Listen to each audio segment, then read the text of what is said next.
हाँ चल इन्होंने खोला था। पहले पिस्टन पीछे कर अमान, पिस्टन पीछे कर। ਕੱਟੀ ਜਾਏਗੀ ਸਾਈ ਵੱਧ ਵੀ ਬਣ ਗਈ ਨਾ ਉਹ। पिस्टन पहले पीछे करना, पेचकस फसा विच कैलपर दे। कैलपर दे विच पेचकस फस गया, पीछे दबांदा रह इहनूं। हाँ पीछे जा रहा पिस्टन। ਹਾਂਜੀ चल पिस्टन दबा पीछे, फुल पीछे कर ला पिस्टन।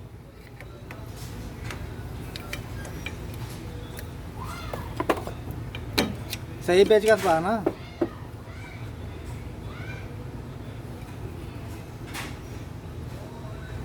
सही है, ठीक है ठीक है। पिस्टन वाली साइड तो पा ला पेचकस, इहनूं पीछे करना कैलपर नूं। अब तो पेचकस पा के पीछे कर। चल हुण इत्थे पेचकस पा।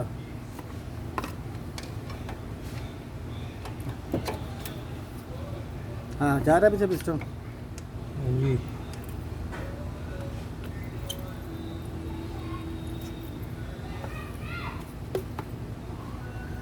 सही है सही है सही है, दबांदा रहा दबा। हाँ ठीक है। पीछे खोल चला जाएगा ना। ਉਹਨੂੰ ਚਲਾ ਗਿਆ। चला गया। चल हम काबला खोल, थल्ले वाला खोल, थल्ले वाला है ਇਧਰੋਂ ਮਾਰਾਂਗੇ ਸਿੱਧੀ। उत्ते दी जान दे। इंज है, सही है। खुल गया काबला। ਹਾਂਜੀ कैलपर उत्ते चुक दे। चल जिसका काट विचों।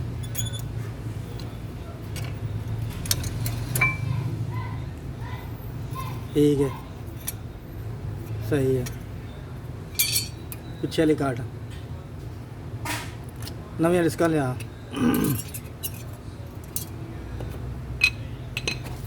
ਇਧਰ ਮਾਰਨਾ ਹੱਥ ਤੇ।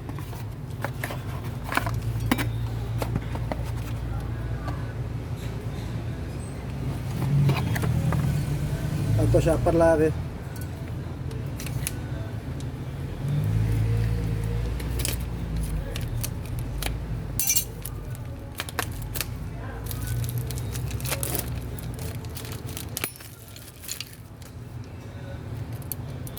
पतरी वाली डिस्क पीछे आनी, दूसरी जी बगैर पतरी तो अगे आनी है। ठीक है हाँ अगे आनी है, पीछे आनी वाली।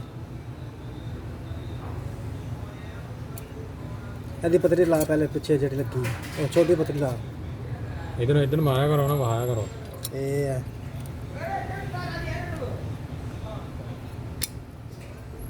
ठीक है।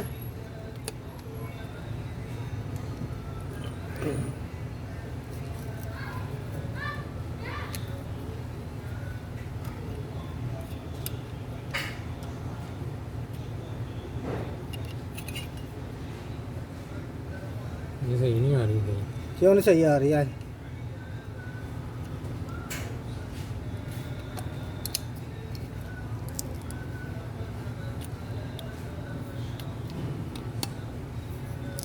आ गई सही।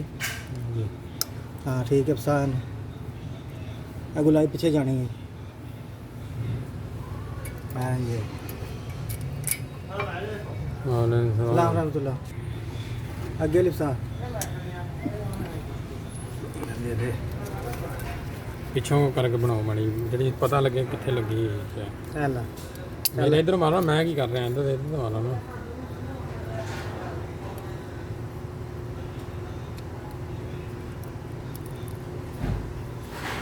ਪਿੱਛੇ ਨੂੰ ਕਰ ਲਓ ਥੋੜਾ ਜਿਹਾ ਕੰਮ। हाँ ठीक है।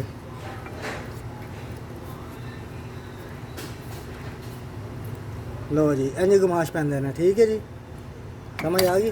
चल हुण कैलपर ला दा, पिन थोड़ी अगे कर ला।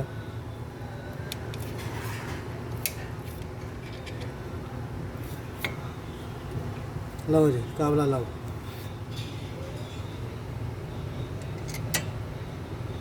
हाँ जी पै गया कैलपर।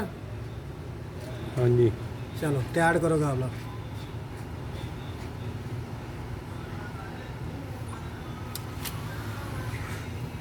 फेर के वेख ली टायर नूं, ये पतरी छतरी नाल तो नहीं लगती है। टाइट कर दे काबला, बस तोड़ना नहीं है। चलो ठीक हो गया। ਹਾਂਜੀ चलो दूजी साइड खोलो हुण। ਗੇਅਰ 'ਚ ਗੱਡੀ ਸਿੱਧੀ ਕਰਦਾ